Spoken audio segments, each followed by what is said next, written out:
Hi, this is Sandy from Spitfire's Customer Experience team, and in this video we're going to take a look at the interface for Contemporary Drama Toolkit, or CDT for short.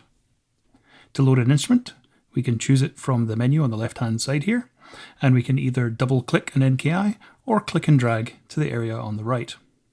The first view that we're presented with when we load CDT has the articulations listed along the bottom here, and an area at the top here where we can see the velocity of the notes we're playing and the layers that are available in the particular articulation.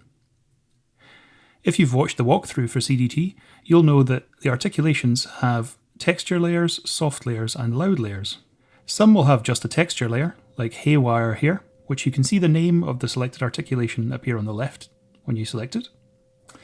And some will just have two, such as texture and soft, like the Highlands articulation that we've selected now. Let's select Maiden here, which we can see has a texture, soft, and loud. You can select the different articulations by clicking on them. CDT is one of the few libraries where the key switches for selecting articulations will be switched off by default. In a moment, we'll look at how you can turn them on if you'd like to. So, when you play softly on the keyboard, you'll see some bars appear on the display here to show us which layer we're playing in, and we should see them in the texture area.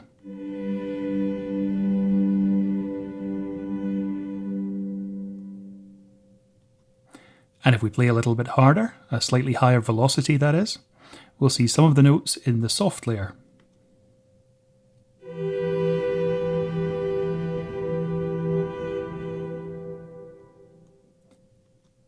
And if we play harder still, I'm going to play one of the notes at the very top of the chord in the loud layer. The loud layer is the most present, it will stand out on top of the others, and is often a little bit more of a performance.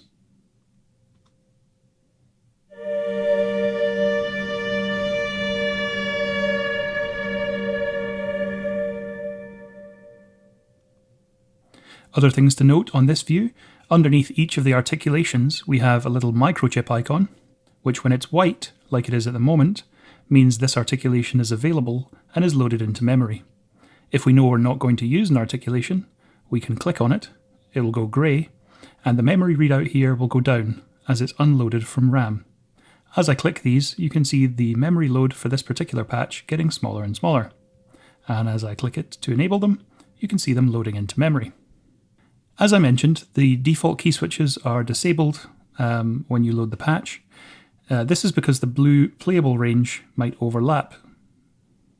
If you want to enable them, you can do so from the little lock icon here, choosing Unlocked Articulations, and those key switches will appear in the lowest octave of the keyboard. The other options we have from this menu, such as UACC and UACC KS or key switch, are explained on our knowledge base. To the left of this little drop-down menu, we have the CC icon here.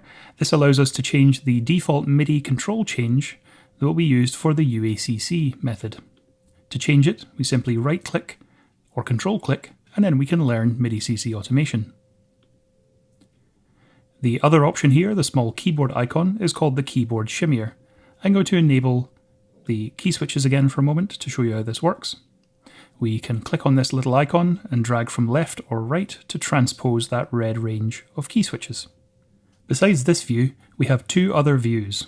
There's a basic view, which we can access by clicking on this icon on the left, and an expert view, which we can access by clicking on the small spanner or wrench icon. Let's take a look at the basic view first. On this view, you can still see our articulations along the bottom, but we no longer have the microchip icon for loading and unloading them. And above, we can see our mic signals and some controls. The mic signals that we have are a mix and then some of the effects. If you drag a mic signal to 0, it will unload from memory. And if you set it to a value other than 0, you'll notice that it loads into memory. If you know you're not going to use a mic signal, you can also switch it off using the little icon underneath. To the right of our signals, we have three controls. Low-pass filter, which opens and closes a low-pass filter. When it's fully right, the filter is open and you'll hear the whole signal. And when it's fully left, the filter will be closed and you won't hear any of the high frequency content. This is assigned to MIDI CC1, or the mod wheel on most MIDI controllers. To the right of this, we have expression, which is simply a volume control. This is assigned to MIDI CC 11 by default. And the third and final control that we have is reverb.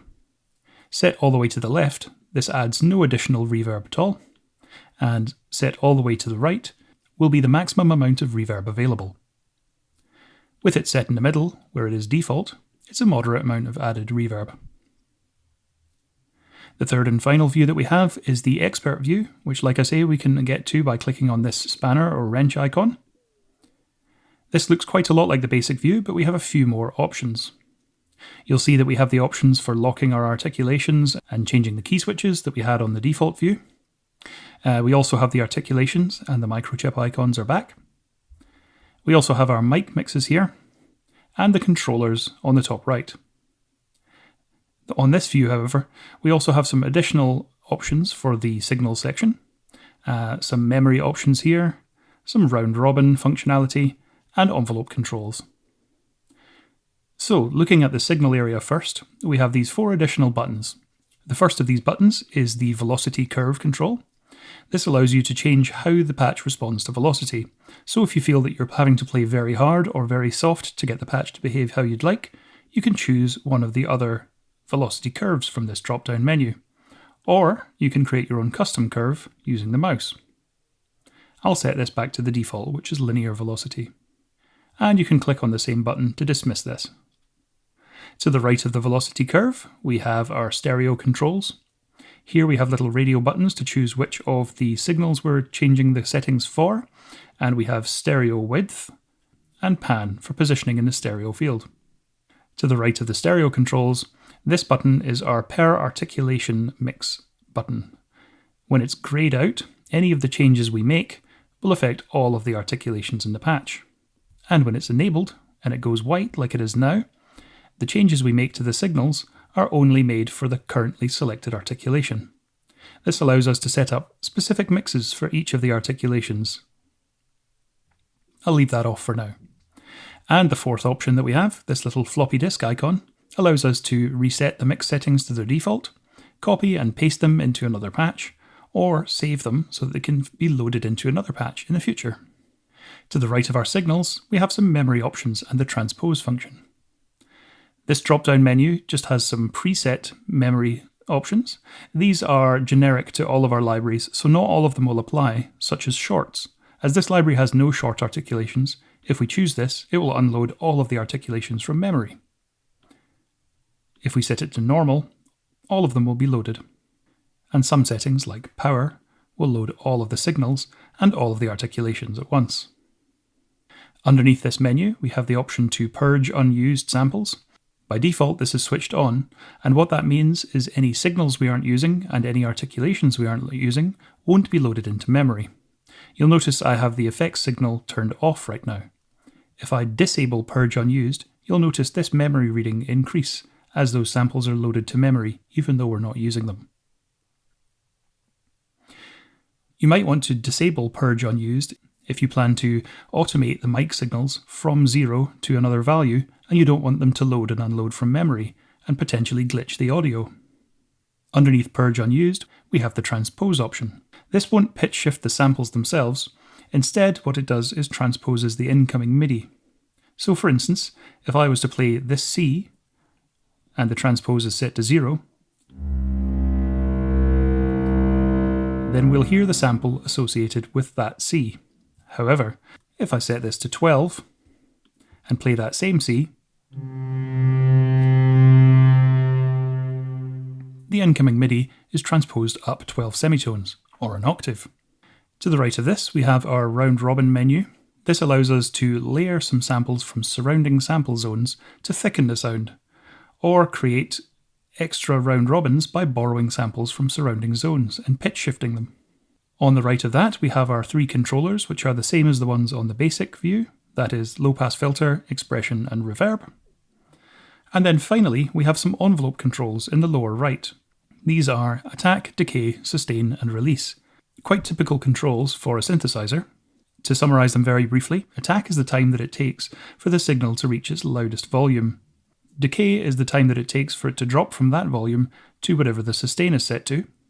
Sustain is the level that you would like the note to sustain at whilst the note is held, and the release is the amount of time that it takes for the sound to die away to silence once you release the key. That's it for our tour of CDT. If you have any questions, don't hesitate to reach out to us at spitfireaudio.com/support. Thank you.